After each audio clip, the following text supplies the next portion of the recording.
Giza sisters' Woodstock memories We stayed up in this area. are as vivid as their tie-dye shirts. 55 years later, what resonates about that weekend? I think the feeling, and I wish I could bottle it. It was just fantastic to see all those bands. Captured then in an Oscar-winning documentary, the sisters and hundreds of other festival goers now are reliving those days for history. My name is Joel Schwartz, and I was at Woodstock.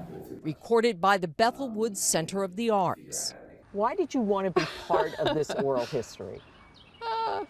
Because it was fun at the time.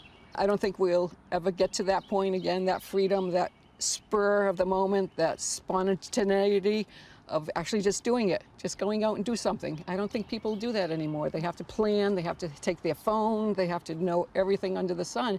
And at that age and that time, it was just, let's just do it. Museum curator Neil Hitch oversees the recordings. Is there a thread through these memories? There's two threads, right? One thread is Santana was amazing. And what people experienced over the 3 days was sharing and caring to have hope for the rest of their lives that peace is possible. 20 and 16 in the summer of 1969, Christina and Wanda lived in Grafton, Massachusetts. Did you tell your parents you were going to Woodstock? No. We didn't tell anybody. No, nobody. No, they thought we were going down the Cape. A destination that would become national news. The Folk Rock Music Festival, which brought 350,000 people to a rural area 2 hours from New York City. There were many problems, like not enough sanitation facilities, food, or water. That's not what the sisters remember. I think everyone was in the same time frame and the same space of calmness. And the place was huge. So this just blew us away because nobody's taking any tickets. The fences are all down. We're just walking through, Santana's playing, and everybody's got 2 beer cans, and they're going, stop your evil ways. Jim and Mary Boone were newlyweds, living in Springfield, Massachusetts, where they still reside. I graduated on a Sunday, and I had my draft notice on Monday. His Army physical got delayed by an impromptu holiday to celebrate the moon landing. So Mary bought $7 tickets to Woodstock. Well, by the time we got there, they weren't taking tickets. So we walked in and just headed up a hill. I think we must have brought blankets or beach towels or something with us. And by the time we found a place to settle, we were far, far away from the stage. It really was. We almost couldn't see it. But the sound system was fabulous. More than 400,000 people galvanized, Jim says, by an anti-Vietnam War anthem.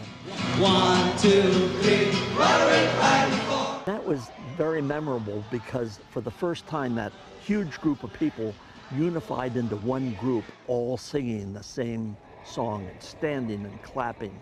That's the most memorable music event. Though skinny dipping, drug use, and rain got attention, the museum's Hitch says the festival's historic imprint is something much more. What is it that has lasted about Woodstock? I think the legacy is the peace. It was literally 3 days of peace and music. Like that was how it was advertised, that is how it was planned, and that was the takeaway. They went with nothing, but everyone just shared everything they had.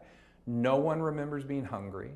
Not many people remember being wet. But what you know is everyone was hungry and wet, but that's just not the memory. The memory is that it was the most peaceful place they'd ever been.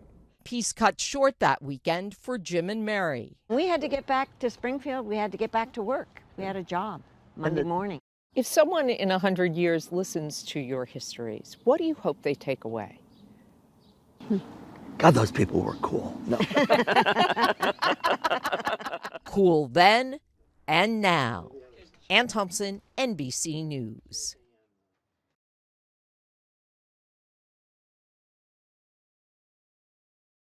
Nightly Films is sponsored by Pfizer.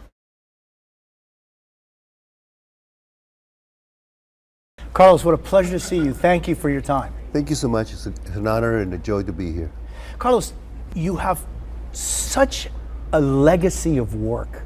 When I look at this extraordinary body of work of yours, it's so deep and so varied and so profound.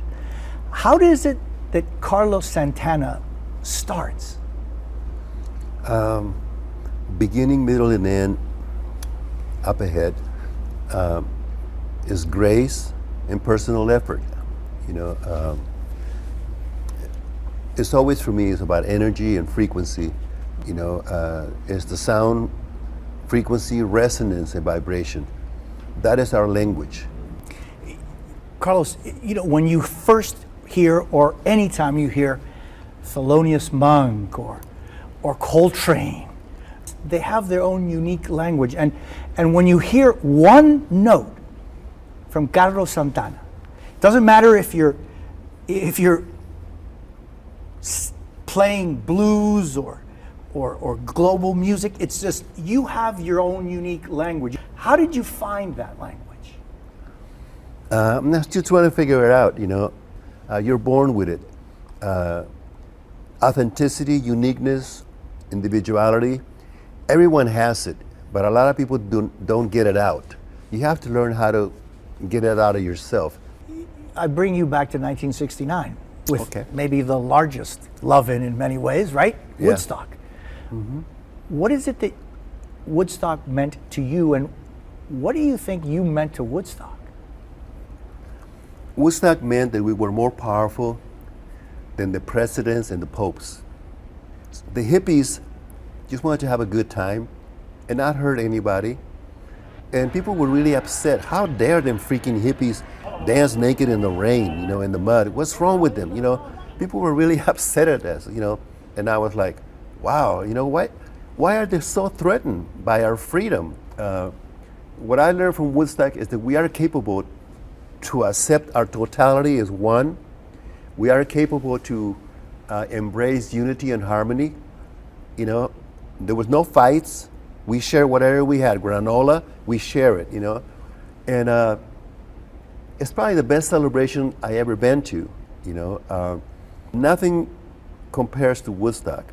I think it was the profound purpose of it that it makes Woodstock just a little bit different, you know, than the other concerts. You have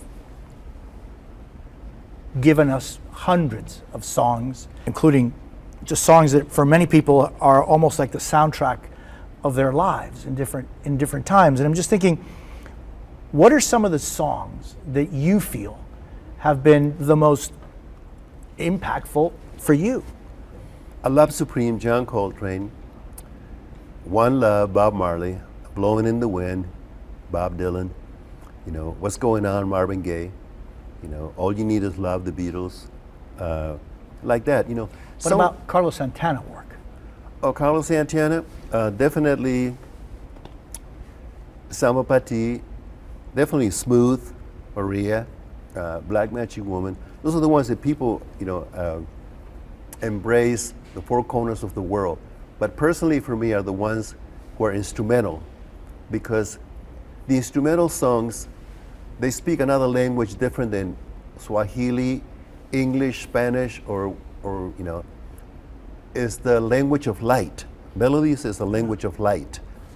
And the language of light is accepted the four corners of the world in one note. Maya Angelou said it correctly. The only thing you're going to remember, the only thing people are going to remember is how you make them feel. So if you can make people feel like they are worthy of their own divinity,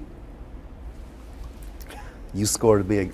How do you face songs, and how do you make them your own? That's a good question.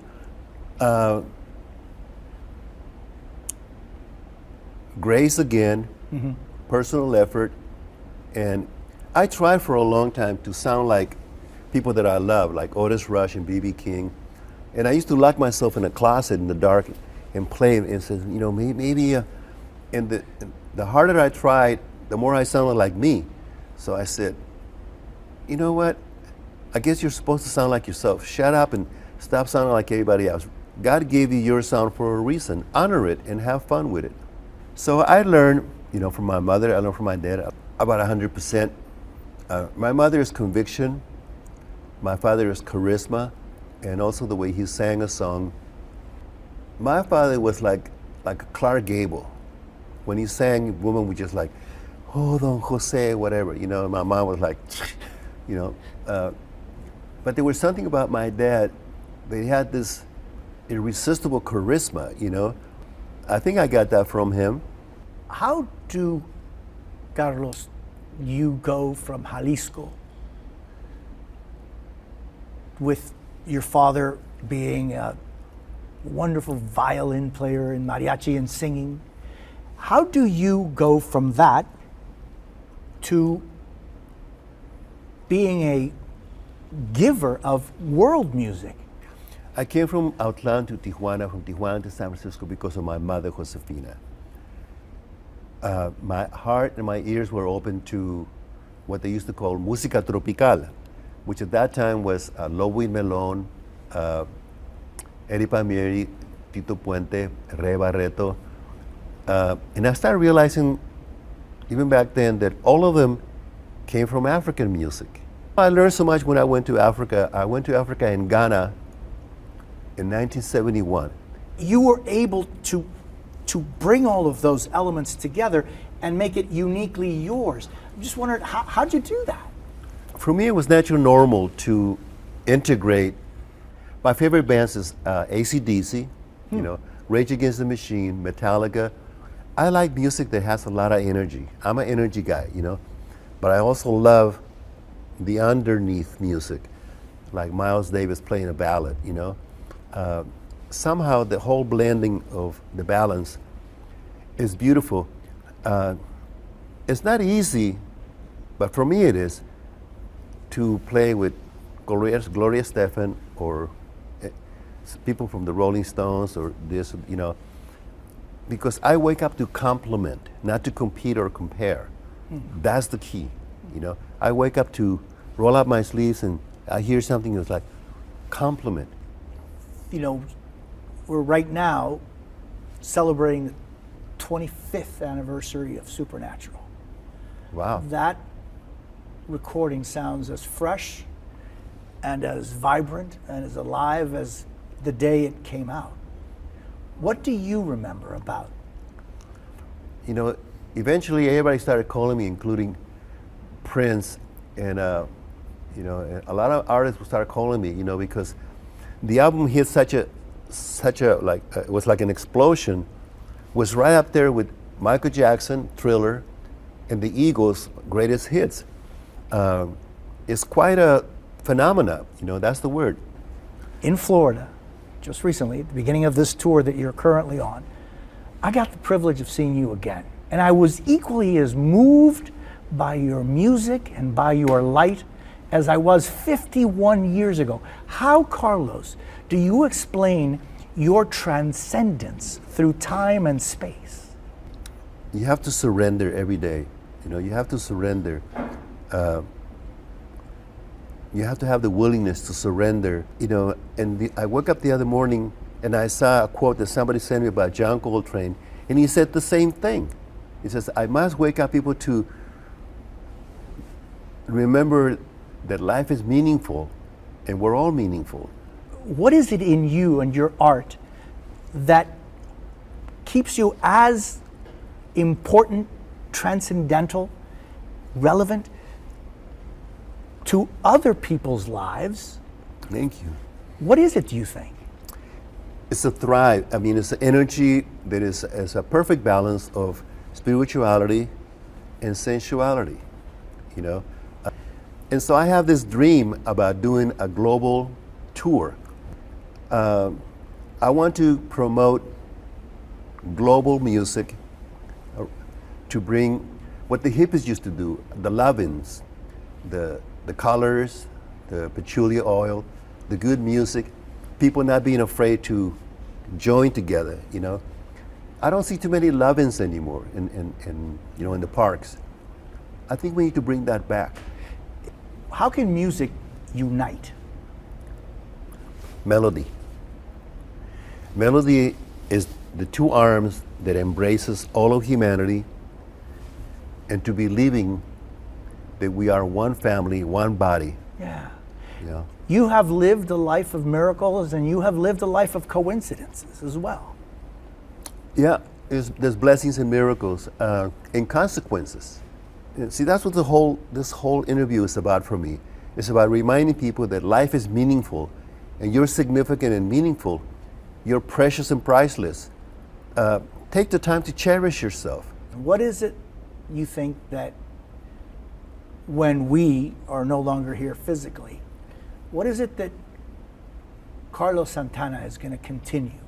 What's the part of Carlos Santana that is infinite? My energy, my connection with God. You know, I don't let go of the hand. I'm always holding His hand. You know, no matter what I do, I'm always holding God's hand.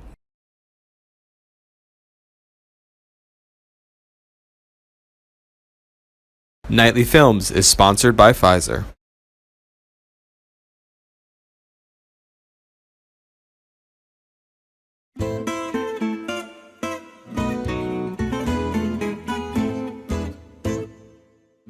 Tango Argentina was born in the end of 1880 in Buenos Aires, Argentina. My name is Diego Ocampo.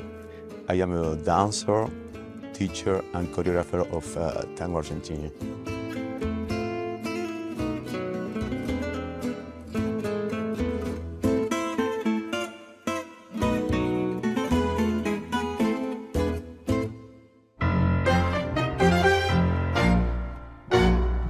Tango is a mix between Argentina and Paris, so it's natural to dance here. There are a lot of people coming from all over the world to find that spirit. I moved to Paris like 2 years ago, so I found like Paris is heaven, the paradise for tango. Especially like in summertime, there are a lot of good outdoor dancing like here. Paris is kind of magic for tango. I love the music, and the truth is a past love story.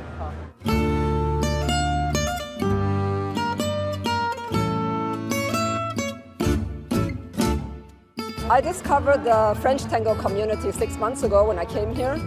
The French tango community is very good.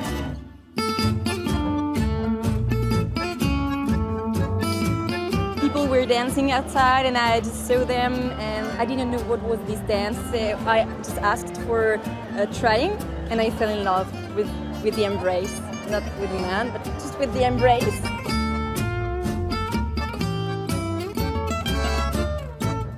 It's always special to dance with someone new. And that's a part of the tango also, to dance with a stranger and people you may don't know all the time. Young, old, it doesn't matter. Even if it's a beginner, it's about hugging people and sharing a good moment.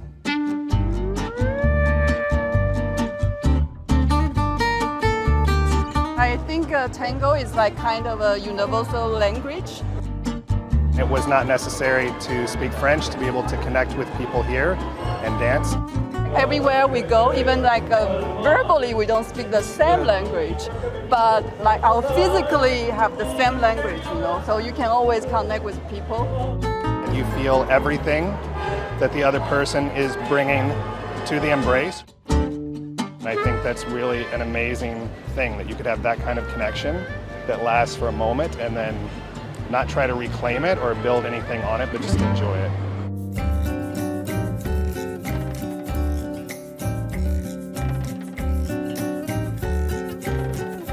There are no steps, there are no plan, there are no map. Everything is about improvisation for every couple you see, and it's gonna change. It's not about competition or sport, it's about like sharing an intimate moment in respect.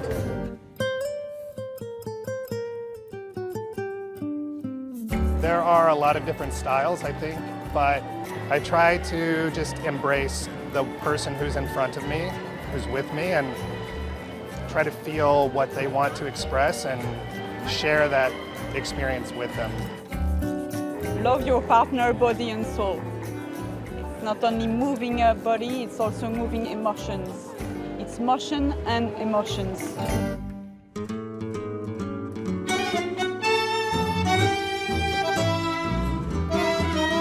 It's always moving, it's never static. When we come to dance tango, we dance with the person, and when we dance with the person, we dance with all the history and the background of the persons. I think it triggers the best emotions.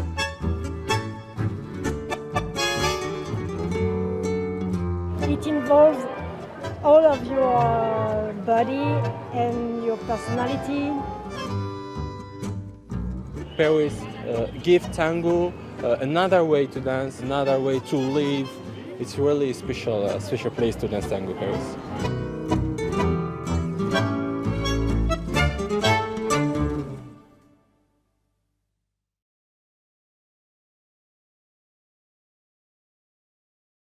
Nightly Films is sponsored by Pfizer.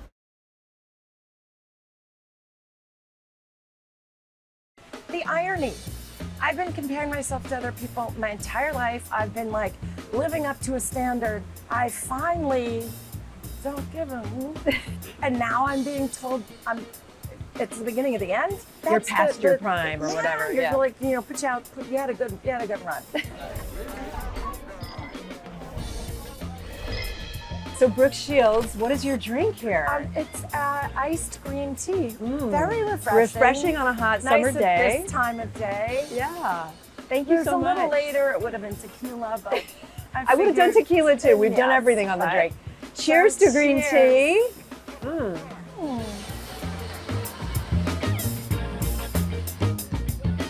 We are at Naro, which is a new spot on the rink at Rockefeller Plaza. I used to come ice skating here with my dad. You did? Yeah, when I was when you were a kid. I think everybody my age knows your whole life. We think we know your whole life story. I'm sorry. You've been famous most of your life. Yeah, there's a lot of me out there. Yeah. I usually ask people how they got here. So for you, it goes so far back, right? It's a long story. You start modeling when you're what, 11 months old? And I rocked a diaper. I'm telling you. You did, actually.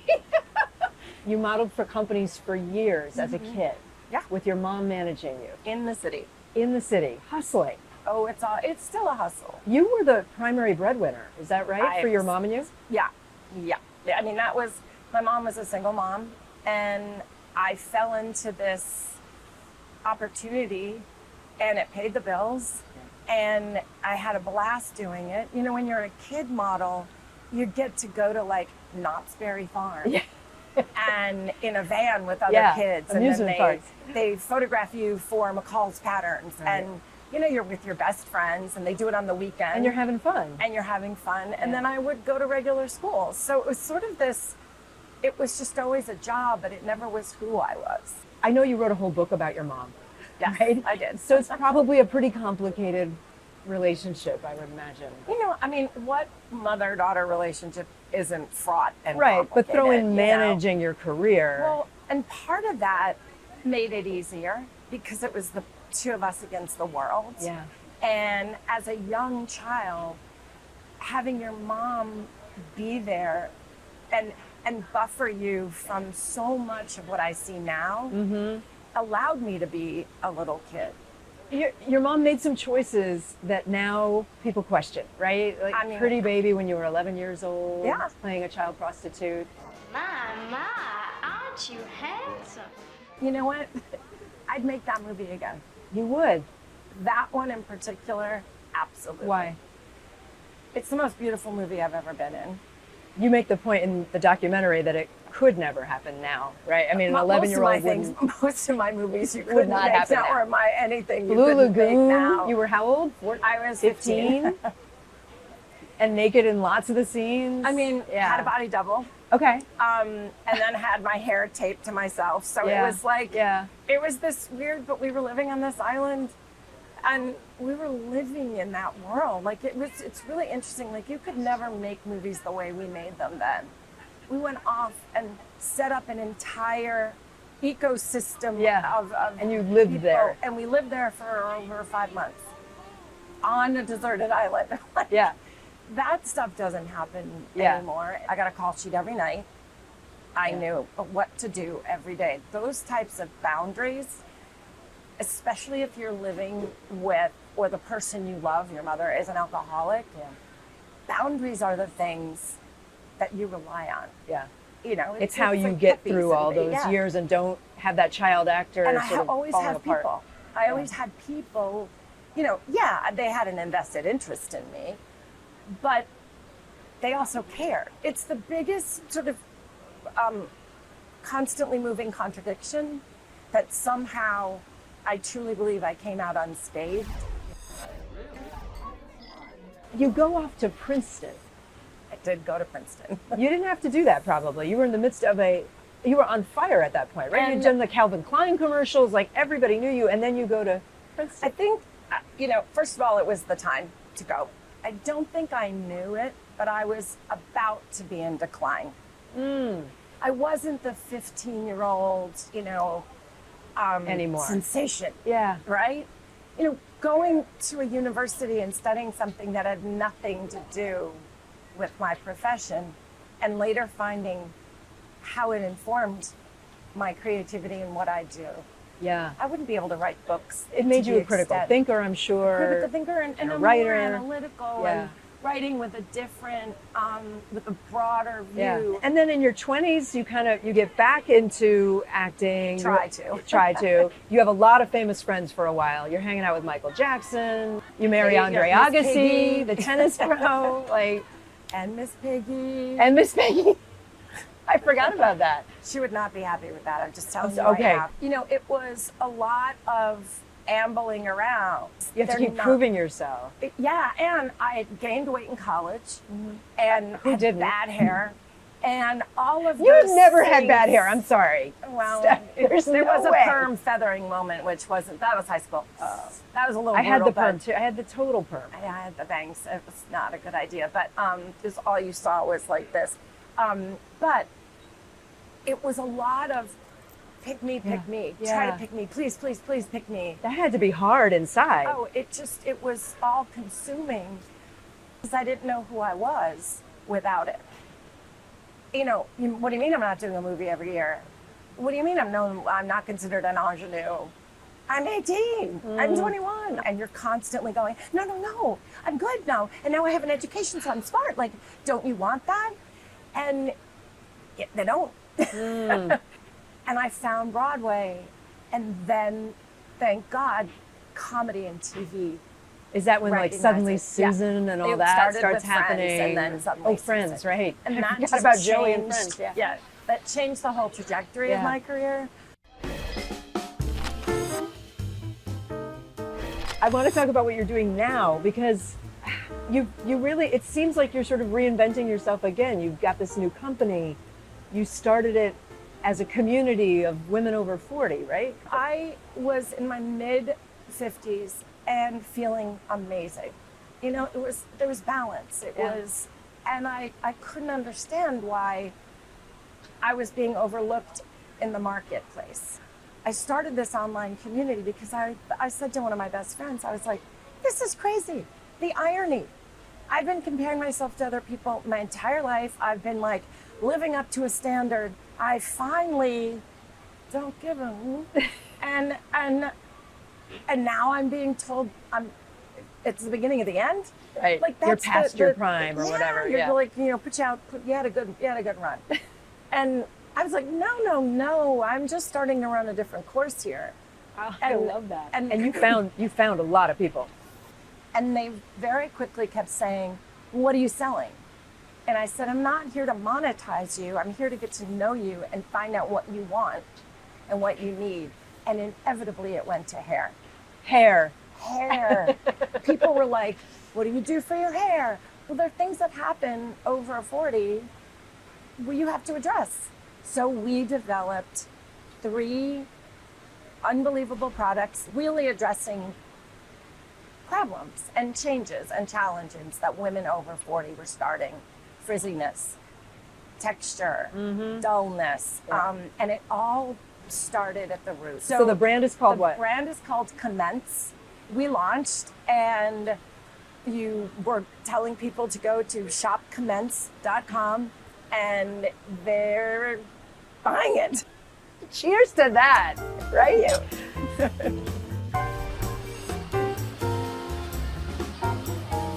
Can we do a lightning round real fast? Sure. Okay.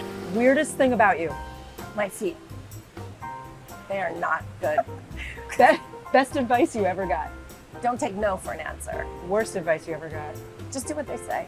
Favorite outfit you ever wore? Emmy's Badgley Mishka fuchsia dress. Best part of being over 50? Believing that there's still more, that it really is a beginning, you know, and I get to see my kids become young adults and they want to be around me. They like the you. Best part of it. It's so unbelievably what a gift it is. Brooke Shields, thank you so you. much. This is great.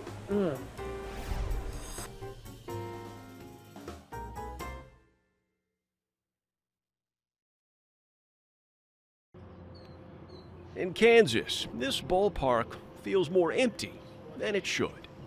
Home plate marking the spot of a crime in north central Wichita that almost made a tribute to a baseball legend disappear. In Wichita, Kansas, the hunt is on for vandals who cut down a bronze statue of baseball legend Jackie Robinson and took In January, thieves cut down a statue of the barrier-breaking Hall of Famer Jackie Robinson. It was installed at League 42's baseball fields, founded for underserved city youth. The sculpture found days later, smoldering in a trash can, destroyed. You're sickened. You're sickened by what you saw, even in this state of disbelief. The bronze cleats left behind, now on display at the Negro Leagues Baseball Museum, where Bob Kendrick is president. That's devastating. That's devastating to you. You know, that hits you in your gut. And I'm saying to myself, what do you mean they stole the statue? You don't steal statues. What does a place like this, these fields, provide for a neighborhood that has decades of discrimination attached to it? Hope and opportunity. And really, when you have those two things, there's always a chance.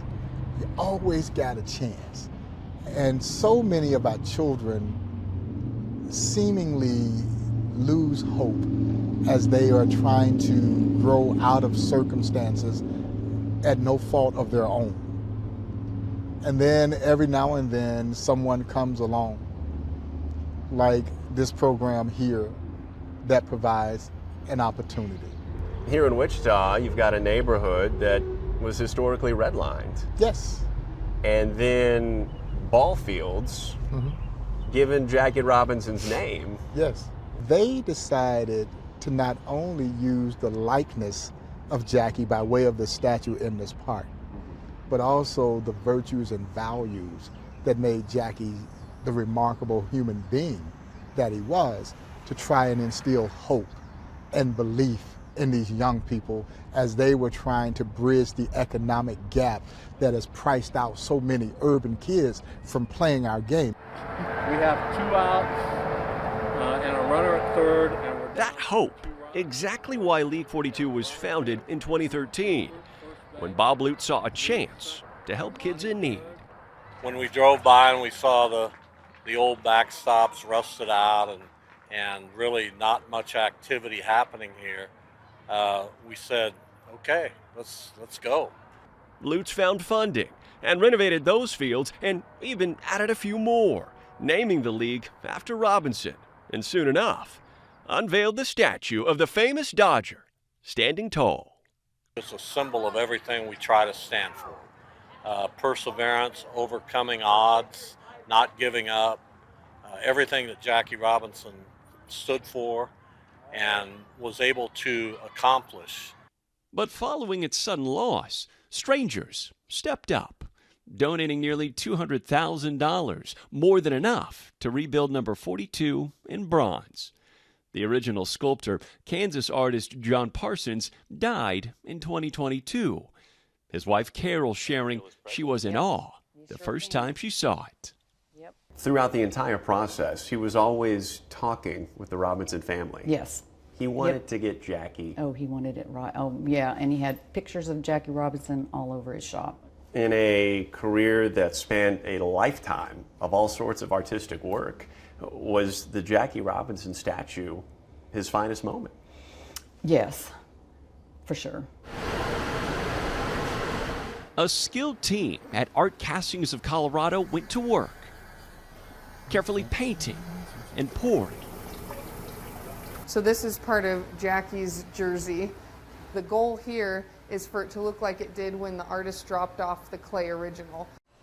All part of the process to rebuild the statue using the original mold crafted by Parsons. You'll have your original in clay, the mold is made, the original's destroyed, but now you have this mold that multiples can be made from. Pretty neat, I'd say, working on something that has such historical properties.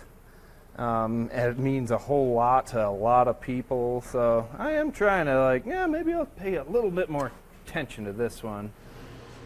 Several months later, number 42 was perfectly recreated, then painstakingly packed for one momentous return. We're just happy that we can help restore it and bring back some history and let John and Jackie's legacy live on. For us to know that it's going to be in that park forever, that's huge. Back in Wichita, on a hot August day, they arrived in their game day best. Players welcoming another back home. We know that out of darkness comes light. And I think we were able to bear witness to that. What's he doing? That's a lot of it. He plays baseball. He plays baseball? Yeah. Which is why Renee Alexander brought twins, AJ and Aisley, back to their League 42 ballpark. I said, hey, you guys want to go see the new statue being revealed? And they said, yeah, and went crazy. Her children, 2 of the league's nearly 600 players, left stunned when the statue was destroyed. You see that surveillance video, someone taking them away. I was like, was it because of race? Was it because of hatred? The man who confessed blamed drugs, and when sentenced to prison for theft and other crimes, apologized. I'm sorry. It was a tragic event, but it turned into a blessing for this community. 1, 2, 3, go! Which is what made this moment even sweeter. A monumental impact in a place where Robinson's legacy looms large. When they pulled that off and I saw Jackie was back, it almost brought me to tears. If it wasn't for League 42, a lot of the kids in this community probably wouldn't even be playing baseball. Nothing. Nothing. Including Jason Dennis's own son, Jackson. I like how they put Jackie Robinson there because he's my favorite player. Really? Of all time? It warms my heart that everything could just come full circle and now the kids can go back to playing ball like they used to. When you walk past that statue next season, what are you thinking? I'm thinking I'm going to hit a home run. After every game, I'm going to ask if I can take a picture by it. That way, it's just more closer to me. Inspiration from a player and man. Thank you. Proving barriers were made to be broken. If you subscribe to the belief that one individual cannot invoke change, you need to look no further than Jackie Robinson. You can cut the statue down, but you cannot rid his spirit. Morgan Chesky, NBC News, Wichita, Kansas.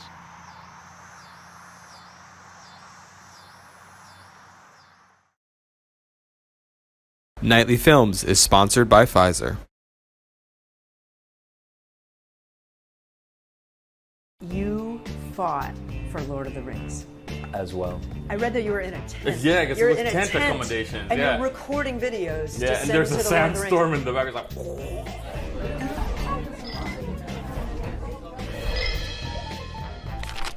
Ismael Cruz Cordova. Yes.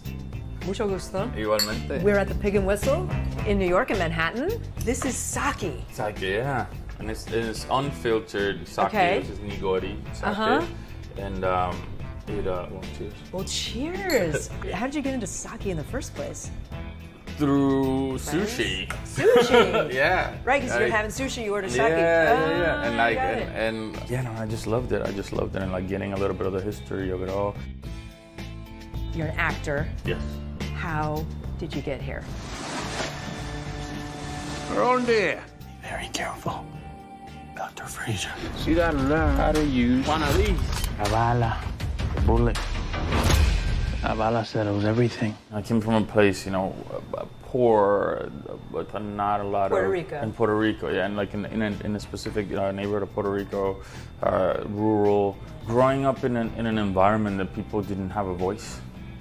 Completely disenfranchised, not part of any type of conversation, not part of any like political or social, like complete, you know, that's, you go work and then you go tuck away, like, you know, that's the kind of thing. By the time I was like 7, I had moved about 10 times, and like some of those, like one of those houses that I remember quite vividly, like the kitchen and living room. Whatever dirt was like, floors it was, sometimes? that was dirt floor. That one I remember. You know, the thing's like, it's like a movie almost, like, because it's such a removed reality from where I am at right now. Yeah.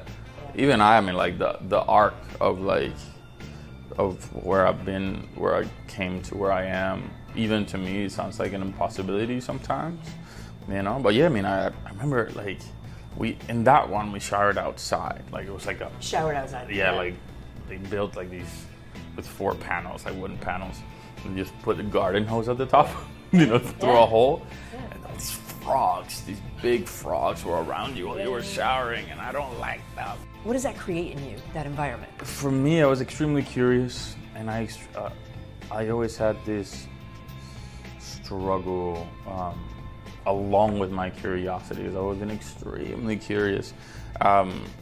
It created this sense of like, why not us? Why not me? Yeah, like, but just like, why aren't we part of the conversation? Why can't we also go to that school? Why can't I also have that education? Why don't we have a voice? Realizing that we were so tucked away. So it led me in a journey of trying to find something. I read that you were a swimmer. Yeah. And you were really good. I was very good. This is the thing. I kept trying to see what was the thing that was gonna get me out. And Was swimming extremely strategic, and swimming was it. You get a scholarship because of that? That's how I went to this very important prep school.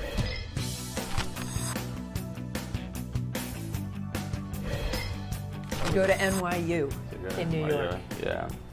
And is it true that you arrived with like a laundry bag full of stuff? 2.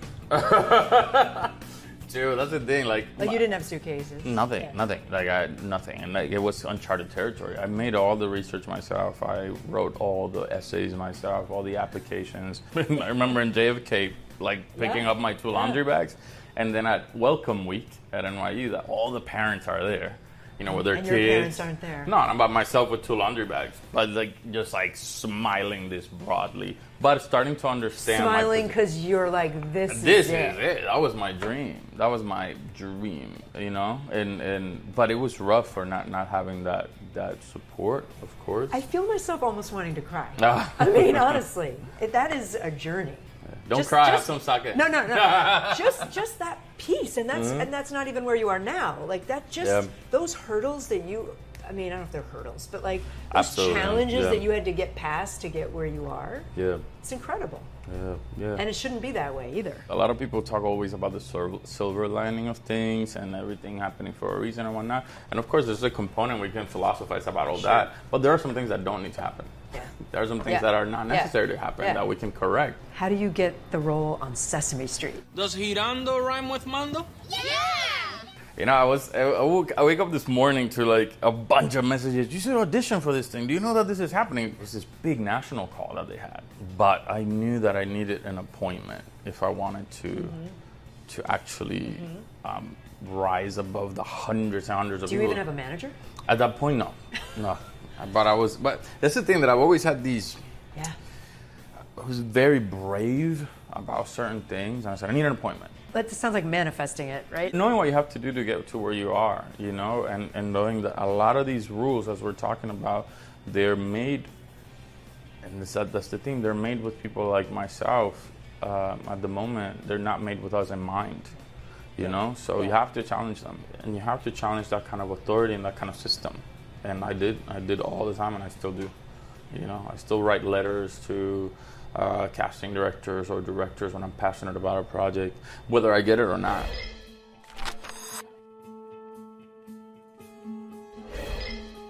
You fought for Lord of the Rings? As well. Say what you wish to say. I have said it already.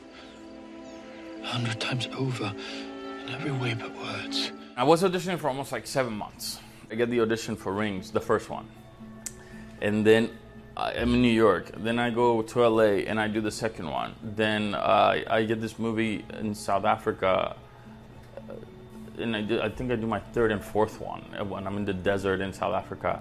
Like I read that you were in a tent. Yeah, because it was tent accommodations. And yeah. you're recording videos. Yeah, and there's a sandstorm in the back. It's like, there's an audition where you hear like, just like in the back like that. You're doing these to like show them your work? Yeah, show them what you can do? I mean, they kept giving me callbacks, but by the time that I was in South Africa, I think my first rejection came when I was there. Rejection? They were like, listen, this is going in a different direction. I mean, you're not going to get the part. Yeah, you're not going to get the part. What do you say? No. Just send an email to my team. I was like, no. Period. And they know, by this point, they know my spirit. And they're like, okay, as long as we're all on the same page, let's fight for this. Why were you so convinced that you were the guy for this? There's a self-belief. There's a little thing here that tells me that this is what, like there's certain roles, like this is mine. I love Lord of the Rings. I always loved the elves. And I was like, no, I wanna do a character like that. They're like, okay, let's do a callback, like do another one. And then I get that one, that rejection as well. You know, and that one was like, it's a wild story of how I got that audition because there was no Wi-Fi there. Like I waited like 8 hours to upload with that very slow connection and it failed. But they uploaded it to someone's phone. That person drove it an hour to the next town, like through the desert, just a straight shot. And they went to this motel and like uploaded it and then I got another no. How do you turn it? How do you end up with the role? So I end up fighting for, like I keep fighting for it. We keep pursuing this. Theo Park, the casting director also, that's why casting directors are unsung heroes as well. And they're often leading the charge. And I'm just like fighting. But then they're like, listen, there's a third time, the final time. They said, listen, he's wonderful. And we like what he's doing as an actor. But it's gone in a different direction. And that's when I get back to New York City, and then suddenly my manager calls me. She's like, so they want you to go to New Zealand on Monday. This is like a Saturday. And I just said, what do these people want? You know, by that point I was just like over it. You know, I was like, they've said no 3 times. 3 times. But I just knew, I always knew the whole process, that if I would meet them in person, that they would know that like the soul of the character, I understood it, you know, and I went, and I was like the dark horse kind of thing, and that's exactly how it was. Like they met me, and I did my audition, and they saw it, and they, well, apparently, because here we are. Here we are. Season 2. Yeah, season 2. Wow, that is a story. Yeah, and that's like the short version. I know. You're on season 2 right now of 5 they've committed to, right? Yes. That's a lot of work. Yeah. That's a lot of years. That's a lot of years. Every 2 years, because that's what it takes. And you're weaving in other stuff. You just shot a movie. Yeah, I shot 2 movies. I shot 2 movies back to back. I shot The Pickup with Eddie Murphy, Eva Longoria, Kiki Palmer, Jack Kessie, Pete Davidson. Pete Davidson. Pete Davidson, yeah. Amazing. I think people are gonna love it. It's like a heist comedy action. I cannot wait. Oh no, it was wonderful, wonderful. And the other movie? And the other one's called The Bluff. It's Priyanka Chopra, Carl Urban, Tamara Morrison, yours truly, and that's Pirates.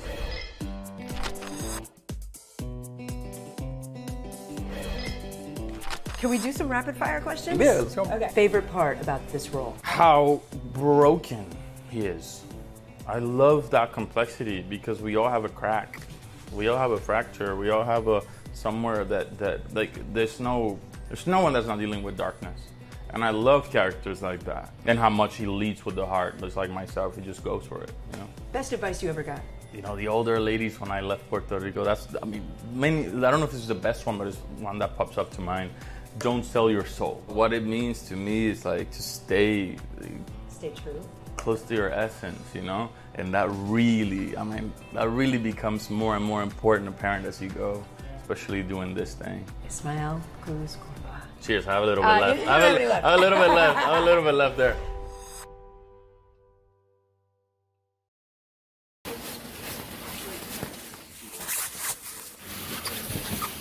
Aboard the schooner Stephen Tabor, which set sail from Rockland, Maine, the summer is completely booked.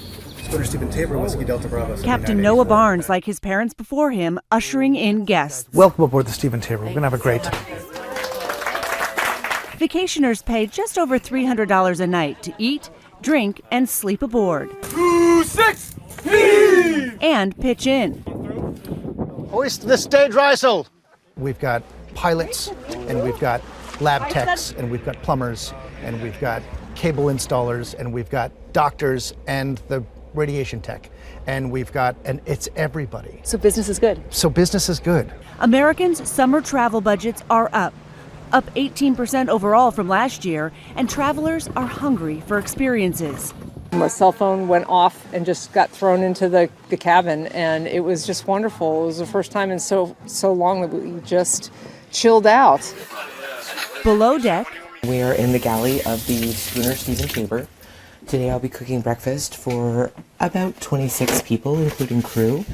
And yeah, just another morning in paradise. Chef Gray Lideker serves it up. We're having blueberry Dutch baby. Oh. We're having a maple sausage that is from a small farm in Iowa. What's this job like? Well, it's basically cooking all day long inside of a shaking box. You must love boats. Yes. It's a prerequisite for the job is must love boats. Fenders, please. Barnes says the cost of marine materials he uses, like paint, varnish, and wood, has risen 46% since 2019. Collectively, the rising costs are a challenge he has to pass along to passengers, he says. I don't worry about our product. I worry about staffing. I worry about the cost of materials. Do customers balk at the higher prices, or they're still coming? We haven't seen a dip. I don't think we've met the place where people are resistant to pay it, but we don't want to find that spot. Do you search for deals? Do you have to search for deals? I do the best I can to search for deals. Sometimes you're hamstrung by the realities of the market. Yeah. To maintain crew, Barnes has raised wages and even added to his team. His overall payroll increasing more than 50% since 2019. We feel a responsibility to make sure our crews are taken care of and that they can afford to be here and that we can afford to hire the best candidates who come our way. Even still, Gray and several deckhands live aboard when they aren't sailing. Housing costs on the mainland out of reach. The average price of a home here has nearly doubled in the last 5 years. I couldn't find anything. I found a bedroom in someone else's apartment that was my entire fit-out housing budget for 1 month. And It was a bedroom. I mean, it was phenomenally expensive. So staying on the boat just made economic sense. Gray sleeps here, under the stairs. You know, I was here when it was still snowing. Wow. On an unheated boat. So because the housing market is so tough here, you slept on the boat unheated in April and May while you were getting ready? Absolutely. Oh, that's an adventure. Rain, shine, no heat, no insulation, just bundled up, got a better sleeping bag. You can learn a lot about today's economy aboard a 115-foot wooden schooner built when Ulysses Grant was president. Right now, we are in the Fox Island thoroughfare between Vinyl Haven and North Haven, and we've got some thunderheads coming our way. So we're going to reduce sail and stand by to drop the anchor right over here in North Haven Village. Finish this sentence for me. The American economy is? Seems to be doing just fine from where we're sitting.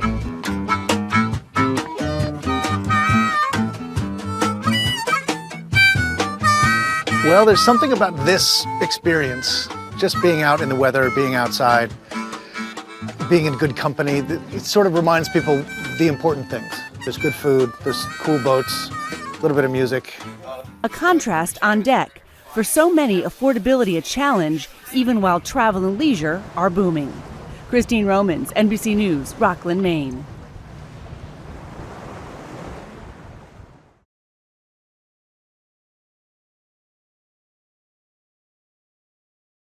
Nightly Films is sponsored by Pfizer.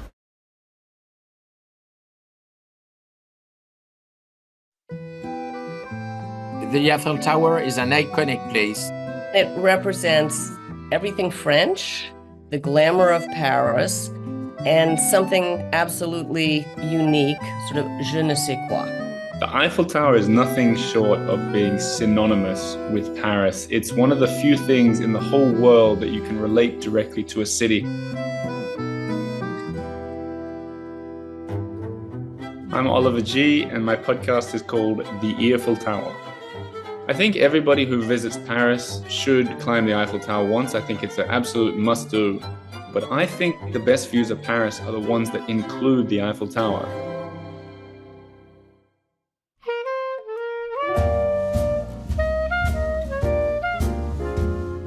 Gustave Eiffel was a self-made man. He was an engineer, and he had a worldwide company that made modular bridges and buildings during the French colonial era. And one of his most famous bridges is in Oporto in Portugal. And if you look at that bridge and then you turn it vertical, you will see how it was the Eiffel Tower was conceived. My name is Jill Jones, and I'm the author of Eiffel's Tower. So the 1889 Paris World's Fair was a celebration of 100 years for them of being a republic. And the fair was very beautiful. At each of these World's Fairs, the idea was to present your best self to the world. The tallest building in the world in 1887 was in the United States, the Washington Monument. It was 500 feet tall. The goal at the Paris 1889 fair was to build a 1,000-foot tower. Eiffel and many other people and businesses submitted ideas. Part of the consideration was who could actually get it built. And Eiffel had a great amount of experience building difficult things all over the world. The tower was a big puzzle of 18,000 pieces and 2 million rivets. It was not easy, and he decided to build this tower and let the wind go through the tower. It was the invention of Gustave Eiffel, is that the wind has to go through the tower with the steel, and the steel came from the east of France, and just 200 companions in 26 months built the tower. That's why it was a big challenge to be ready for the World Fair in 1889. My name is Patrick Branco-Rivo. I am the managing director of the Eiffel Tower. Gustave Eiffel, he worked with very good engineers, Mr. Noguet, for example. But his architect was very important, Mr. Sauveste. And Mr. Sauveste, he gave the shape of the tower. People had a fair amount of skepticism. This being Paris, the big issue was this is going to make Paris really ugly. People have gone on the record forever since the Eiffel Tower was built as saying things along the lines of their favorite place to eat is in the restaurant in the Eiffel Tower, so they don't have to look at it. When the Eiffel Tower was built, there were people who thought it was a bit of an eyesore. Eiffel pressed on and he built it. And as it begins to ascend into the sky, people see that this is a very modern and very beautiful structure. Most of the Parisians love it and are proud of it, although I think tourists probably like it more.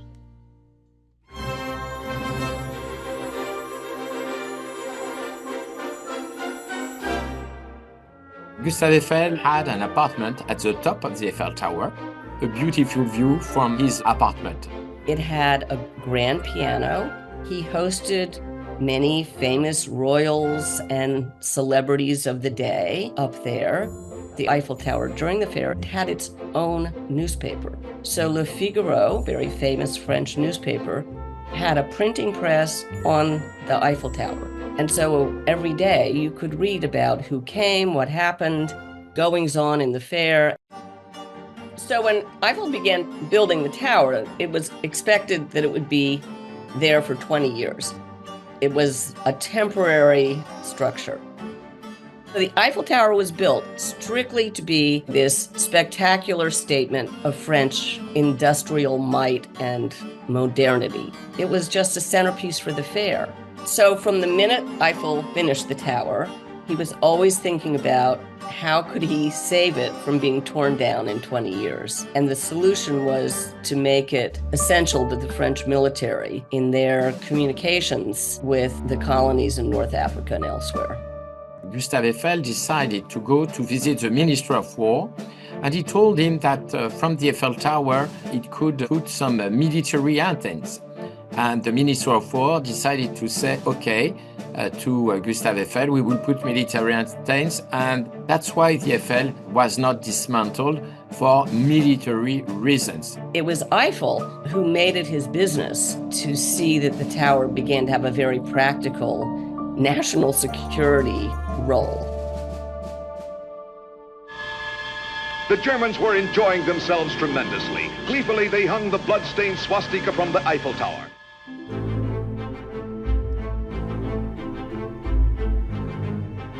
During the World War II, the tower was closed and only the Germans could go to the tower. When Hitler conquered France, he had his photo taken, and what was in the background was the Eiffel Tower, because that was always the ultimate symbol of France. And on top of the Eiffel Tower was the Nazi flag. But on the 25th of August 1944, the firemen of Paris came with the freedom fighters to put the French flag on the tower. World War II was such a misery in Paris and just in Europe in general that to see that the French flag was up there again was just a symbol of hope to people, to realize that those days were coming to an end. It was symbolically very important to show that now the tower was French again. And very quickly after, the tower opened for visitors of all over the world. And it was very important to show that freedom and democracy was now in France.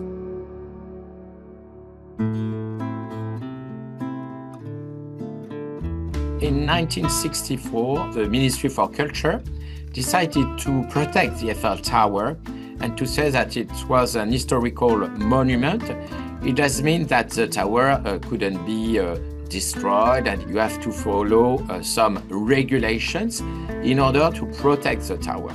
We have to paint the tower every 7 years. It is necessary to protect the tower from the rust. It's a big challenge because it's 60 tons of painting. It's more than 200 workers involved. The Eiffel Tower is so ubiquitous and so beloved and so symbolic that it's used constantly. If you look at any movie that has anything to do with Paris or even France, it's like the setting shot to say we're in Paris. And you see it in the background, often in the foreground of any movie or TV show that's here. There's Mission Impossibles and Emily in Paris. During this Olympics, there was a great atmosphere everywhere in Paris and around the Eiffel Tower. If you think about the opening ceremony, what a way to end it with Celine Dion, another icon, standing in front of the Eiffel Tower singing an Edith Piaf song. It just is mind-blowing, really. So it's no secret how important this iconic Eiffel Tower is, not just to the French people, but to the world. And in terms of the 2024 Olympics, it was the beach volleyball. And I stood there, I did a lap of the inside of this little stadium that they built with the Eiffel Tower looming over it. I thought it was amazing. I was taking pictures from every angle. I'm a Parisian resident. It might have been the most beautiful sporting event I'd ever seen. And we're just talking about beach volleyball by the Eiffel Tower. The marathon went past it. The long distance swimmers, they swam past it. It was one of the main competitors of this Olympic Games, and I think it won the gold medal. If you want to talk about how iconic this Eiffel Tower is, they used a tiny little piece of the tower itself to put in all the medals that the Olympians were given. I think if the organizers put a little bit of the Arc de Triomphe into the medals, no one would really care. But the fact that it was the Eiffel Tower is really a testament to how beloved this monument is. The Eiffel Tower, since its creation in 1889, welcomed more than 300 million visitors. What's surprising about the Eiffel Tower is that after 135 years old, it feels completely new. It doesn't feel like an old building. It feels very contemporary, in part because the lights, the electricity, all of that just makes it so much a part of the 21st century. The funny thing with the Eiffel Tower, I think, is that for people who live here in Paris, it becomes part of the background. You're proud of that background. One of the first dates I had with my wife, we went and stood underneath the Eiffel Tower.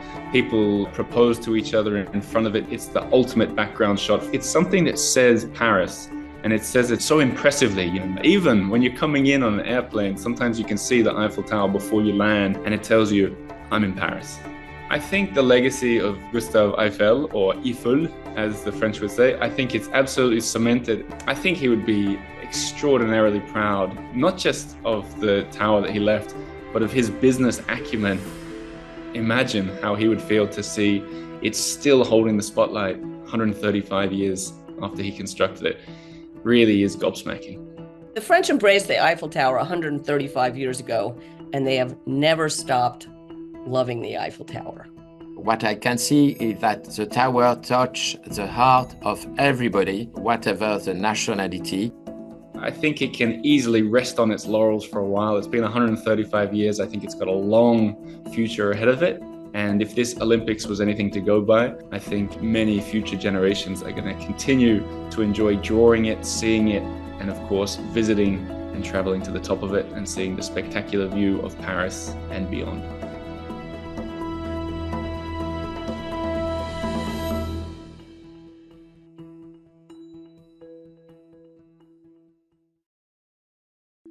Watergate, in retrospect, is one of the biggest turning points in American politics that we've ever experienced. It is the beginning of the collapse in Americans' faith and trust in institutions.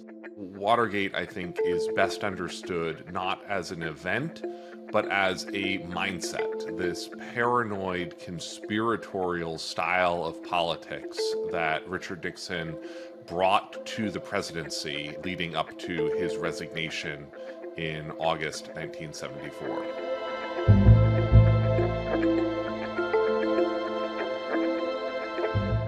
Where we now understand Watergate begins is not in 1972 with the burglary at the Democratic National Committee headquarters, but actually the fall of 1968, when Richard Nixon is running for president against the sitting Vice President Hubert Humphrey.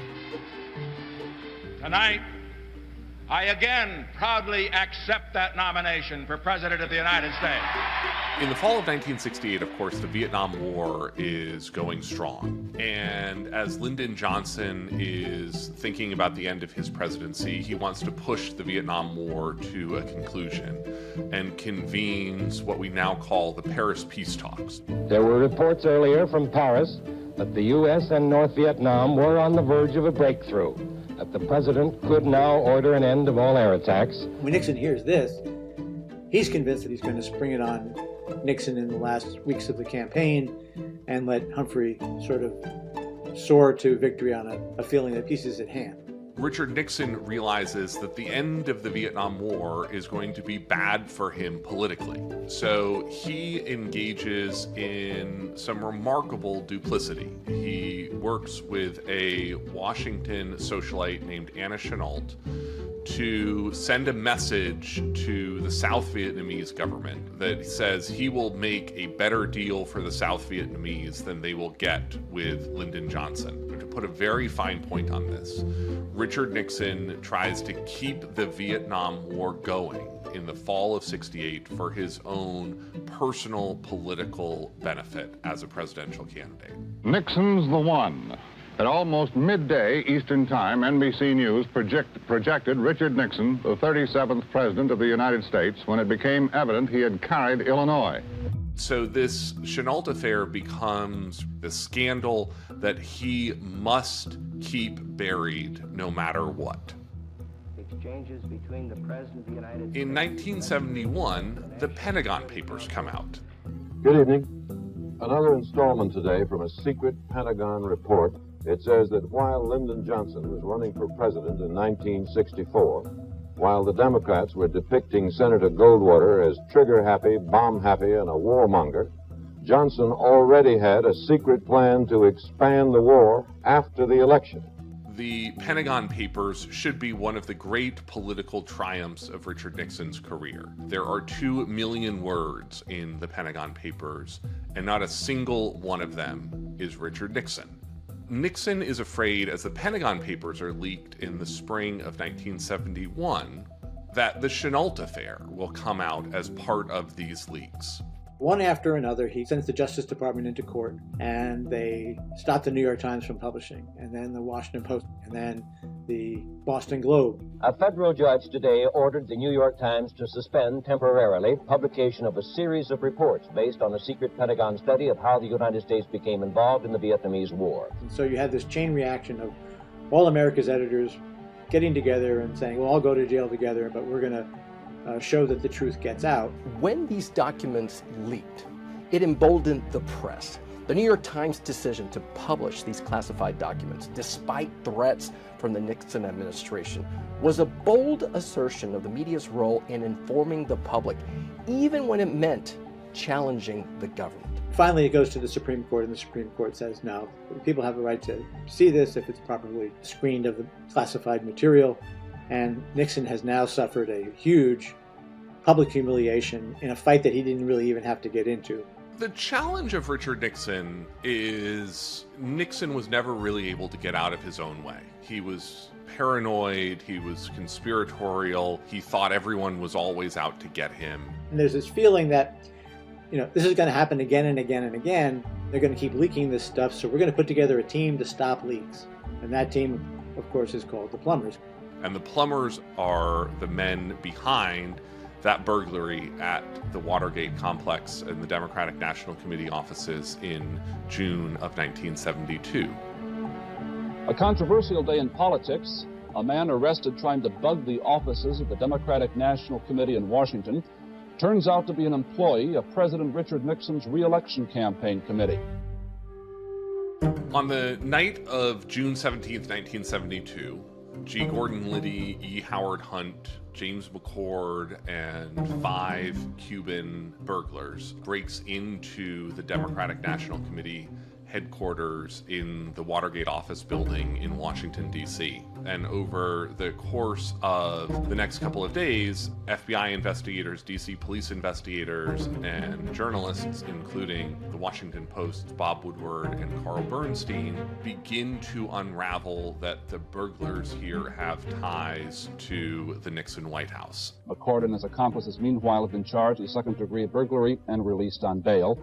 But I don't think that's the last we're going to hear of this story. The Watergate story was kept alive in the fall of 1972, to a great extent by the Washington Post. That was their heroic moment. They kept publishing stories when everybody else, many others in the press corps, were saying, oh, he's going to win in a landslide.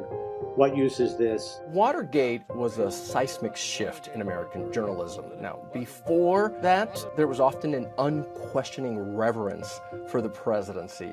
At that time, there were more cozy relationships in Washington. The press tried to have access, right? Watergate transformed journalism from being somewhat deferential to those in power to actively holding them accountable.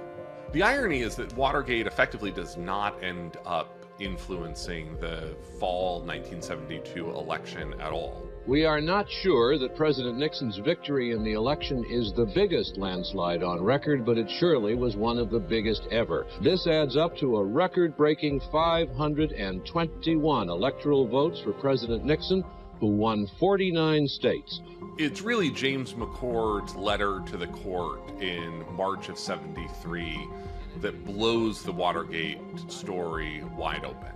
There was a sensational development in the Watergate trial today. One of the key defendants says there was political pressure and perjury involved in the trial. James McCord tells the federal judge that he's been pressured to lie and that he's got all sorts of things he can tell the judge about what was going on, and that this was being run from the top, from the White House, from the Attorney General, and that skyrockets all over the country. McCord's accusations about the Watergate trial have increased the tempo of the Senate investigation of the case. The Select Senate Watergate Committee met today in closed session. You see in the weeks that follow the appointment of a special prosecutor, Archibald Cox, who begins to dig into the Watergate cover-up, and you see the convening in the Senate of a special committee headed by Sam Ervin, who begin to hold, what we now call the Watergate hearings.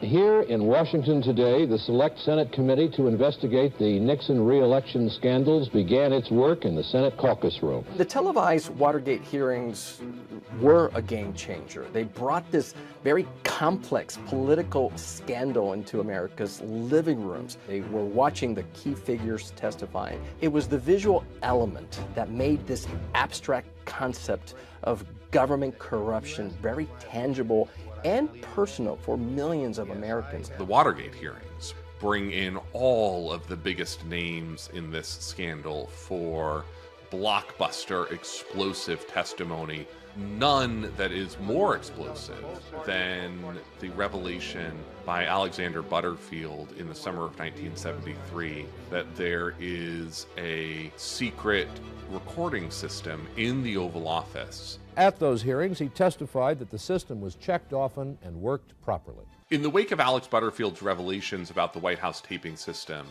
at the Watergate hearings, Special Prosecutor Archibald Cox begins to zero in on getting some of those tapes. And from that point on, Nixon's presidency is a battle over control of those tapes, because once they get out, he's doomed. This issue comes to a head in October 73. Richard Nixon, in the end, orders the firing of the special prosecutor, a night that becomes known as the Saturday Night Massacre.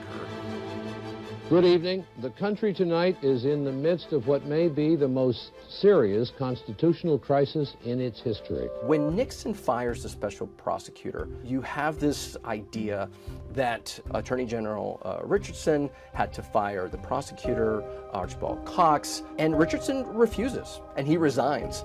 So does his Deputy Attorney General, William Rockhouse. It's really this moment, the Saturday Night Massacre, that you see Nixon's presidency begin to unravel, because the public, the press, Congress becomes convinced there must be something on the tapes worth covering up. It's really only in hindsight that you see this fissure in American society at that moment, where the combination of Vietnam, the Pentagon Papers, and Watergate really begin to drive the collapse of Americans' faith and trust in institutions and in the presidency, and begin to lead the media to question authority and question power in Washington in a way that it had never done before. There's a natural tension between the media and the office of the presidency, because the role of the media is really to hold powerful people accountable, and the president of the United States is arguably the most powerful person in the country, if not the world. This Saturday Night Massacre, I think it's almost a slap in the face to the public. The public was just awestruck. They were dumbfounded that this had happened. I don't think that Nixon unravels the way he did after what happened there in October of 1973. Of course, the Saturday Night Massacre does not in any way, in the way that Nixon had hoped, solve and put to rest the question of the White House tapes. Congress continues to pursue the tapes, and this becomes the center of the battle for the last months of the Nixon presidency. The new special Watergate prosecutor arrived in Washington today to be sworn in and take up the investigation started by Archibald Cox. The reality in this country is now that the special prosecutor will certainly not be hindered in carrying out his duties. Nixon tries everything in the spring to get away from it. He releases edited transcripts of the tapes. The House Judiciary Committee then proceeds in impeachment proceedings, and the Supreme Court finally rules that the special prosecutor has a right to access to the tapes. It is a unanimous decision, Doug, 8-0. Justice Rehnquist took no part in the decision ordering the President of the United States to turn over the tapes. From that point on, Nixon knows it's just a matter of time, and he's got to figure out a way to leave office one way or the other. In the end, there's one specific tape Nixon is caught trying to use the power of the presidency to order the FBI to drop its investigation into the Watergate burglary. President Nixon stunned the country today by admitting that he held back evidence from the House Judiciary Committee. The news has caused a storm in Washington, and some of Mr. Nixon's most loyal supporters are calling for his resignation. As this tape is released in the summer of '74, this really spells the end of Richard Nixon's presidency. Therefore, I shall resign the presidency effective at noon tomorrow. Vice President Ford will be sworn in as president. What's left unclear when Richard Nixon resigns and leaves office is whether he will still be prosecuted.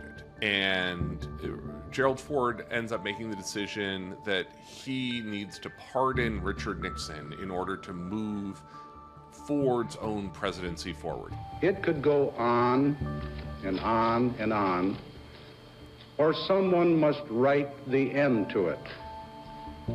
I have concluded that only I can do that. It is enormously controversial. He knows that it will be enormously controversial, and ultimately it costs him his own election in 1976.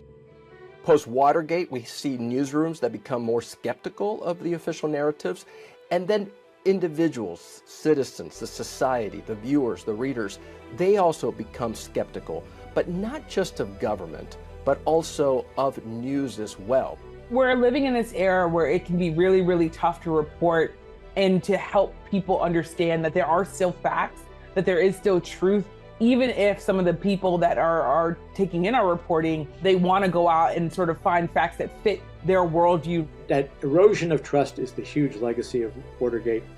Whether or not it's a good thing or a bad thing, it certainly has made us more wary. Whether that wariness goes too far and has become destructive, I think is something we need to think about.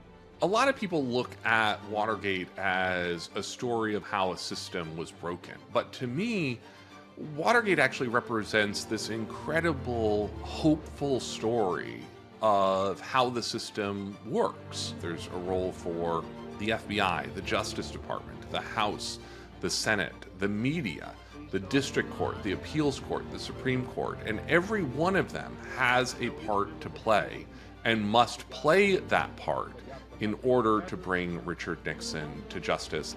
The role of the media is still the role that was outlined in the U.S. Constitution. It is still a role where reporters are trying to hold the most powerful people accountable, where reporters are asking tough questions, where reporters are seeking truth and are trying to really make sure that they get the American public answers to pressing questions that impact their daily lives. We also see that America woke up and realized that the American public has to be more determined to hold those in power accountable. Watergate, as we now understand, of course, is intimately related and linked to the Pentagon Papers and to Vietnam. And it forever changes the way that America looks at its government, looks at the presidency. It is, in many ways, I think, the turning point on which the entire second half of the 20th century in American politics turns.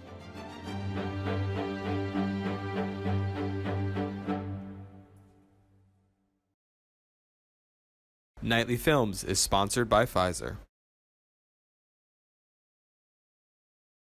Thanks for watching. Stay updated about breaking news and top stories on the NBC News app or follow us on social media.